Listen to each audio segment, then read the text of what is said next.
George Adamski was a Polish-American author who became well known in ufology circles, and to some extent in popular culture, after publishing numerous photographs in the 1940s and 1950s, which he claimed were of alien spacecraft, and claiming to have met friendly Nordic alien space brothers, and taken flights with them to the Moon and other planets.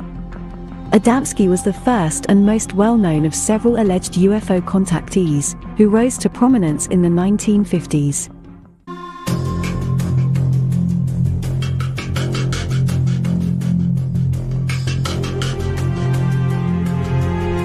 Although Adamski described himself as a philosopher, teacher, student, and saucer researcher. On the 29th of May 1950, Adamski took a photograph of 6 unidentified objects in the sky that appeared to be flying in formation. The same UFO photograph appeared on a commemorative stamp issued by Grenada in August 1978, to mark the year of the UFO. Flying Saucers Have Landed, co-written with Desmond Leslie, in 1953, Inside the Spaceships in 1955, and Flying Saucers Farewell in 1961, were Adamski's 3 books describing his encounters with Nordic aliens and his travels aboard their spaceships.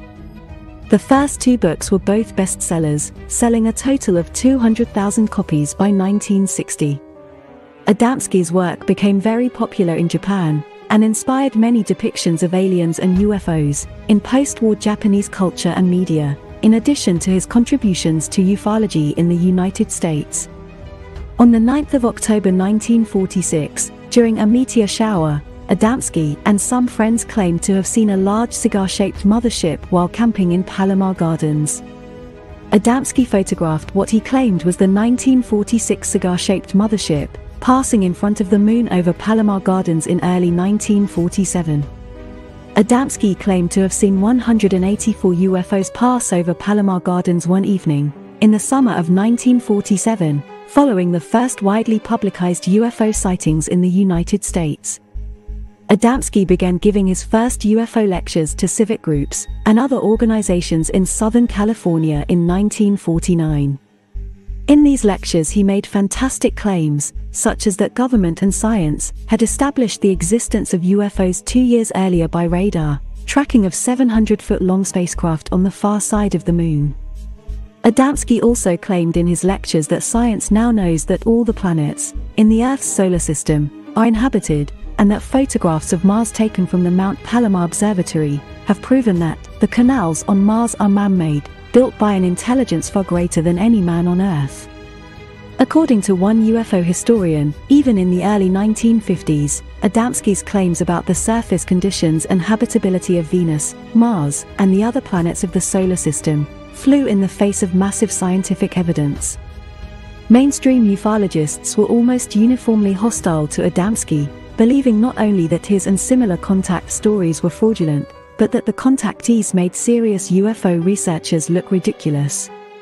In 1957, Adamski received a letter signed »I. Straith, purportedly from the U.S. State Department's Cultural Exchange Committee.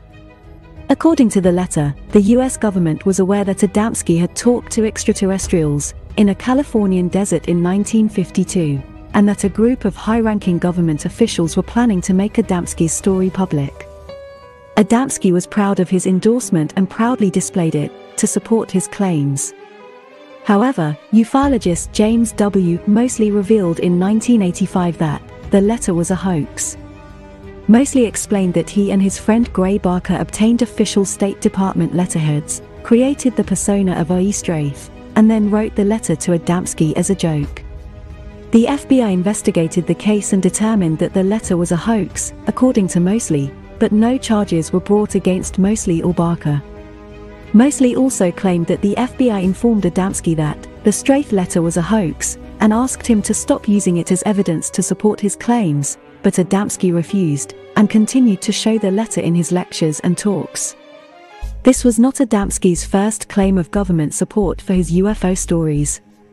He told the Corona Lions Club in 1953 that his material has all been cleared by the Federal Bureau of Investigation and Air Force Intelligence. When the FBI learned of Adamski's claims, 3 agents were sent to interview him. He denied that the FBI or USAF intelligence supported his claims, although his comments had been reported in a local newspaper, the Riverside Enterprise, and agreed to sign a letter stating that he understood the implications of making false statements, and that the FBI does not endorse the claims of individuals. The letter was also signed by the 3 FBI agents, and a copy was given to Adamski. However, Adamski told an interview a few months later that he had been cleared by the FBI, and displayed the letter as proof. After the Los Angeles Better Business Bureau filed a complaint, more FBI agents were sent to retrieve Adamski's copy of the letter, read him the Riot Act, and warned him that legal action would be taken if he continued to claim FBI or government support for his stories. Adamski later stated that the FBI warned him to keep quiet.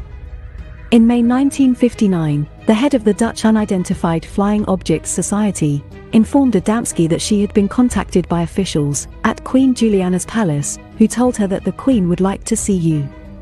The invitation was leaked to a London newspaper, prompting the court and cabinet to ask the Queen to cancel the private audience with Adamski, but the Queen refused, saying, "A hostess cannot slam the door in the face of her guests."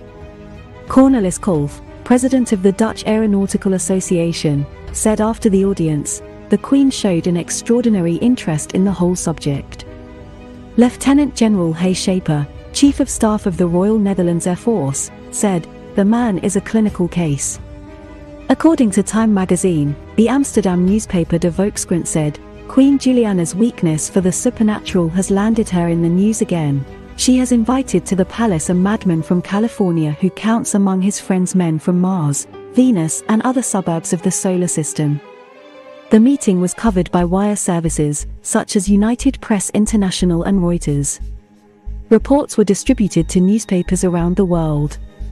Adamski announced in 1962 that he would attend an interplanetary conference on Saturn.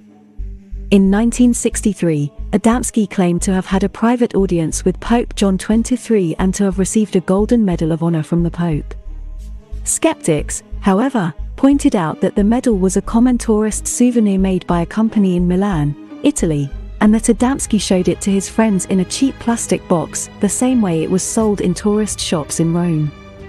Adamski stated that he met with the Pope at the request of the extraterrestrials, with whom he was supposedly in contact, to seek a final agreement from the Pope regarding his decision not to communicate directly with any extraterrestrials, and also to offer him a liquid substance to save him from the gastric enteritis he was suffering from, which later became acute peritonitis.